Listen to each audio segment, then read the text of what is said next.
A very happy Diwali from me to you and your families. May God bless you with peace, prosperity, and happiness this Diwali.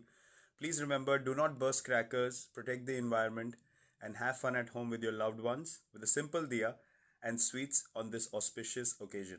God bless you all. Take care. ये जो video आपने अभी देखा है यह विराट कोहली का है। विराट कोहली ने पूरे देश में जैसे लोग दीपावली सेलिब्रेट कर रहे थे वैसे वह भी कर रहे थे।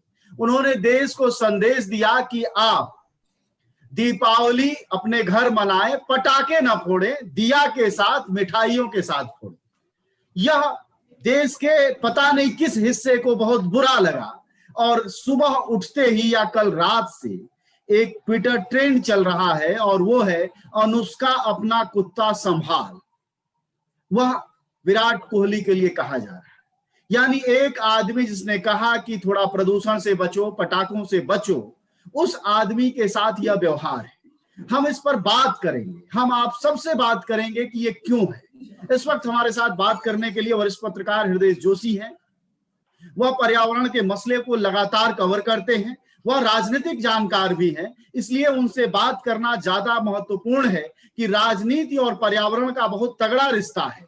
और हृदय जी आप सुन रहे होंगे हमें, मैं ये कह रहा हूं कि एक आदमी जिसने भल मनसाहत में, सदिच्छा में एक ट्वीट किया, एक मुश्किल से 1 मिनट का भी नहीं है, और कहा कि आप मिठाइयों साथ दीपावली मनाइए, पटाखे मत फोड़िए। ऐसा क्या गुनाह हुआ कि उसको ट्रोल किया जाने लगा और ट्रोल का जो स्लग है वो है अनुष्का अपना कुत्ता संभाल। यह कैसी राजनीति का यह देन है और पर्यावरण रक्षा का कैसे संभव है। जी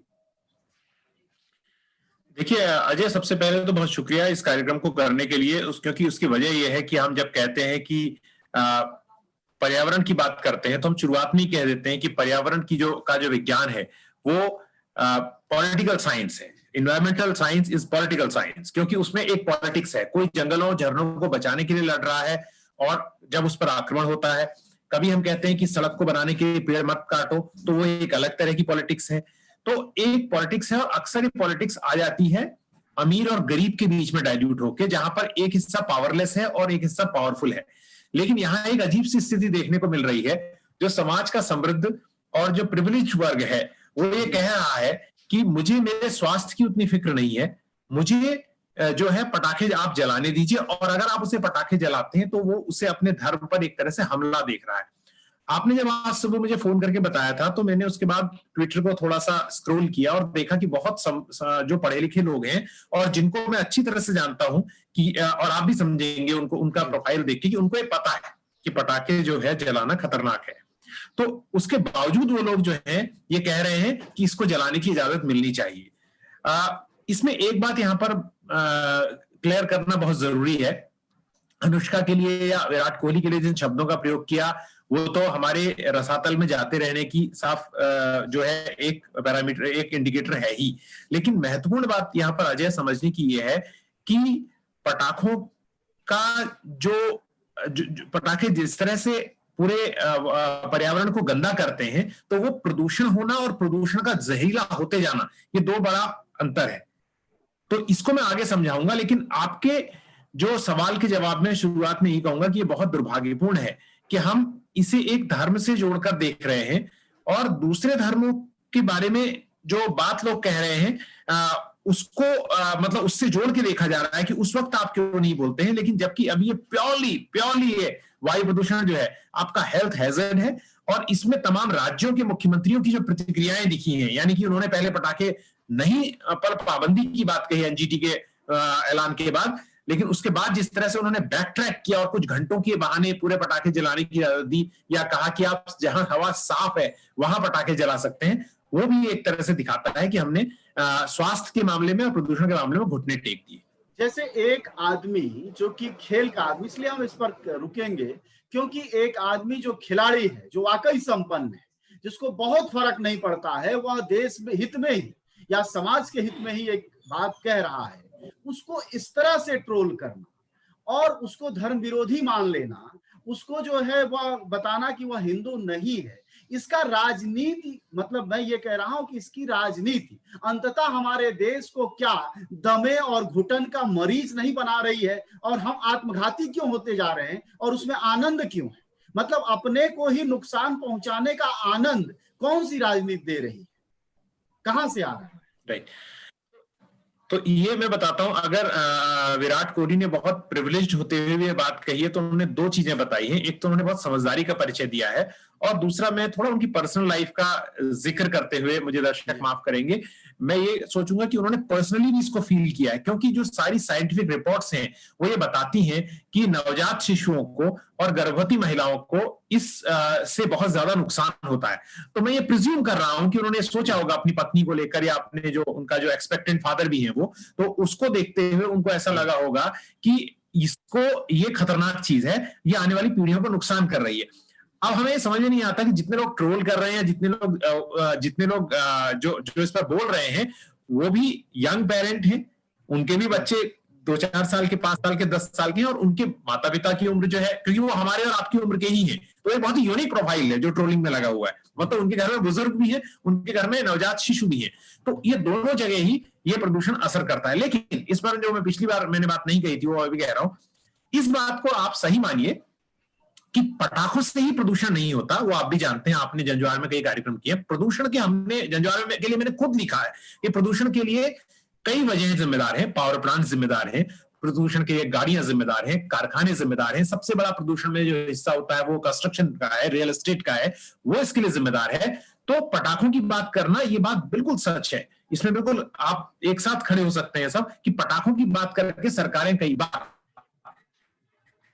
अपने को लिए easy way out, escape route निकालती है। ये बिल्कुल सही बात है, क्योंकि आपको बाकी कामों से ध्यान हटाने का मौका मिल जाता है कि बाकी काम भी आपको करने, आपको पावर प्लांट्स को भी सुधारना है, आपको कंस्ट्रक्शन में भी कड़े नियम लागू कर रहे हैं, ये सब करके आप बच सकते हैं। और गरीब आदमी जो पटाखा बेच के गुजारा कर रहा है, उस पर, उसकी रोजी रोटी पर हमला हो रहा है, ये बात सही है। लेकिन दिवाली के दिन और दिवाली के अगली सुबह और दिवाली के एक दो दिन बाद तक, देखिए अभी भी आप सुन पा रहे होंगे कि अभी जब मैं आपसे बात कर रहा था तो पटाखे जल रहे हैं मेरे अपार्टमेंट के बाहर, आवाज साफ मुझे सुनाई दी है। तो दिवाली के कुछ दिनों तक ये जो है पटाखे प्रदूषण का एक बहुत बड़ा हिस्सा होते हैं, और वो जहरीला प्रदूषण होते हैं। क्यों? क्योंकि उसमें कार्बन है, सल्फर है, उसमें कई जो धातुएं हैं, निकल कोबाल्ट धातुएं हैं बहुत सारी, और ऐसी धातुओं को जो है का आपके सांस में आना और फिर फेफड़ों में जाना और वहां से रक्त नलिकाओं में जाना। अभी एक सज्जन है, उन्होंने ट्वीट किया था, और वो पत्रकार हैं बहुत वरिष्ठ, और उन्होंने कहा कि कोई साइंटिफिक एविडेंस इस बात का नहीं है। तो मैं उनको बताना चाहता हूं कि अभी एक यूरोपीय जनरल, और उसका लिंक मैं आपको भेजूंगा, आप शेयर कर सकते हैं अपने दोस्तों के साथ, उन्होंने कहा है कि कोरोना से जो डेथ हो रही है उसमें 15% डेथ को वायु प्रदूषण से एट्रीब्यूट कर सकते हैं, और वायु प्रदूषण जितना बढ़ेगा, ये डेथ जो हो रही है उनकी संख्या बढ़ेगी। गार्डियन ने एक रिपोर्ट छापी थी, उसका भी मैं लिंक आपको भेजूंगा, वो भी आप शेयर कर सकते हैं। उसने कहा था कि वायु प्रदूषण अब शरीर के केवल फेफड़ों को असर नहीं कर रहा है, वो आपके पैर के नाखून से सर के बाल तक सब जगह रिपोर्ट कर रहा है। वो भी एक बहुत साइंटिफिक और रिसर्च रिपोर्ट है। तो ये कहना कि कोई साइंटिफिक एविडेंस नहीं है प्रदूषण और उसके कारण स्वास्थ्य को नुकसान होना, ये हमारे मंत्री जी भी कह चुके हैं, पुराने मंत्री भी इस बात को कह चुके हैं कि ये होक्स है, एक हवा है।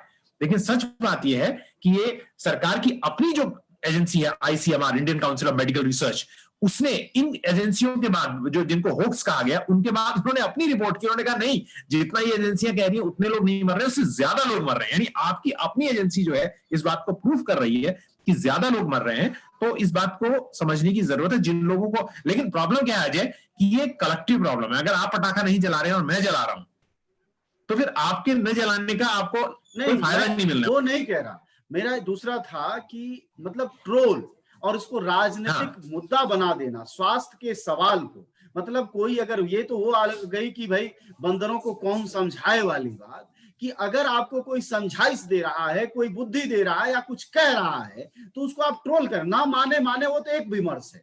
अच्छा चलिए इससे आगे बढ़ते हैं।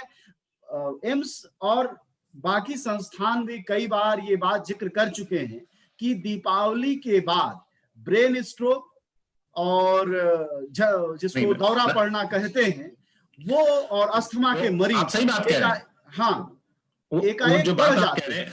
जी राइट, जो बात आप कह रहे हैं उस बात को मैं सिंपल तरीके से समझाऊं, उसमें क्या होता है कि जितने हॉस्पिटल हैं वो अपने आईसीयू में बेड्स को बढ़ा की संख्या बढ़ाते हैं, क्योंकि उन्हें उस वक्त बहुत तेजी से मरीज आने शुरू हो जाते हैं जो एस्मेटिक हैं, जिनको अस्थमा की दमे की बीमारी है और जिनको सांस संबंधी दूसरी बीमारियां हैं, राइट।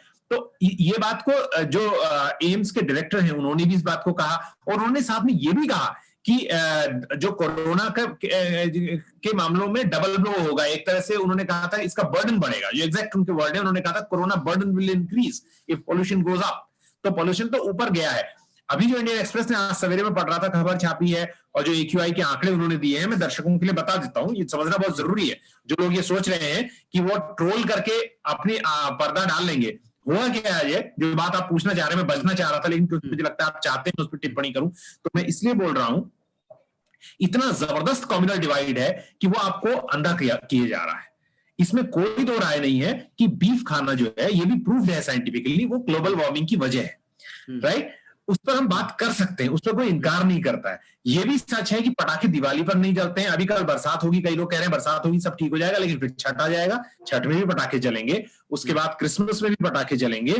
जो जो जो जो जो शराब बनाने वाली जो फैक्ट्रियां होती हैं, जहां शराब बनती है, वहां पर पानी की बहुत बर्बादी होती है, वो भी पर्यावरण के लिए खराब है। बिल्कुल सही बात है। जो लोग उसको लार्जर डिबेट बनाना चाहते हैं वो बनाएं, लेकिन जो लोग ये कह रहे हैं उनको मैं बताता हूं कि AQI क्या है। 4 साल का सबसे खराब AQI है दिवाली के बाद का। ITO आनंद विहार जो सबसे खतरनाक माने जाते हैं पर प्रदूषण के मामले में, 461, 478। जिन लोगों को मालूम नहीं है उनको पता होना चाहिए, आंकड़ा 60 होना चाहिए। 60 की जगह अब आप इसको मल्टीप्लाई कर लीजिए, 8 गुना है ये, 8 से 48, यानी ये 478 जो 480 के आसपास दिखाई दे रहा है। उसके बाद पूसा रोड जो ज्यादा हरा भरा इलाका है, आप भी उसे जानते हैं, वहां 460। उसके बाद ये है पटपड़गंज का इलाका जो बहुत ज्यादा दूर नहीं है आनंद विहार से, 475। लोधी रोड हरा भरा इलाका है, 450। उसके बाद अशोक विहार का इलाका 491। जहांगीरपुरी 500। लेकिन ये तो मैं आपको बता रहा हूं PM 2.5 के आंकड़े। अगर आप ओवरऑल AQI लेंगे तो वो उसके क्या आंकड़े हैं वो भी आप देखेंगे, और पिछले दिनों आपने देखा 700, 800 तक AQI गया है, राइट। तो सिर्फ पेड़ लगाने से हवा साफ नहीं होगी, नंबर 1, और सिर्फ ट्रोल करने से सच्चाई खत्म नहीं होगी, ये भी सच है। तो ये बात समझना है, ये बहुत दुर्भाग्यपूर्ण है जो बात आप कह रहे हैं और जो बात आपने हाईलाइट करने की कोशिश कर रहे हैं। अब इसमें समस्या ये है कि जो आप कह रहे हैं, जो एक कार्यक्रम आप दिखा रहे हैं, ये बहुत पॉसिबल है कि इट में फर्दर पोलराइज। वो आज फिर शायद जलाएगा कि ये बोल रहा है, ये हमेशा ऐसी बात बोलता है, तो आज फिर जलाऊंगा। तो समस्या ये हो गई है। समस्या ये बात नहीं है कि वो पटाखे जलाने की बात उसकी समझ में नहीं आती है। समस्या ये है कि मैं एक शब्द है उसको इस्तेमाल नहीं कर रहा हूं, आप समझ जाएंगे। वो एक बलिदानी एक माहौल में निकल पड़ा है कि भैया मुझे इस बात को ऊपर रखना चाहिए, उसके लिए मैं खुद क्यों न शहीद हो जाऊं। तो ये एक बहुत बड़ी समस्या है। जी शुक्रिया। हमारे साथ बातचीत कर रहे थे हृदय जोशी, और उन्होंने बहुत साफ बताया कि कैसे सांस, आपकी धड़कन, आपकी शुद्धता राजनीति के हवाले हो चुकी है, वह दलगत हो चुकी है। यह देश का विकास ही है जिसकी वजह से अब सांस का सवाल, धड़कन का सवाल, मिर्गी आने का सवाल, बीमार होने का सवाल, दौरा पड़ने का प्रश्न, हार्ट अटैक होने का सवाल भी हमारे देश में राजनीतिक विचारधारा तय करेगी। अब उससे तय होगा कि धुआं धार्मिक है, अधार्मिक है, धुआं हिंदूवादी है, मुस्लिमवादी है, क्रिश्चियन पंथी है। यह सब कुछ इस तरह से तय होगा और आप लगातार मरणशैया की तरफ बढ़ेंगे। यह आप पर है कि क्या आप भी वही नजरिया रखना चाहते हैं कि अपनी सांस और सुविधाएं जिंदगी की धर्मों के हवाले और राजनीतिक गोटियां सेकने वालों के हवाले करना चाहते हैं, या अपनी सांसें, अपने शुद्धता बचाए रखना चाहते हैं। यह आप पर है। हम तो सिर्फ कह ही सकते हैं, आप इसके लिए आजाद हैं कि आप हमें भी कुछ कह दें। आप सबका शुक्रिया।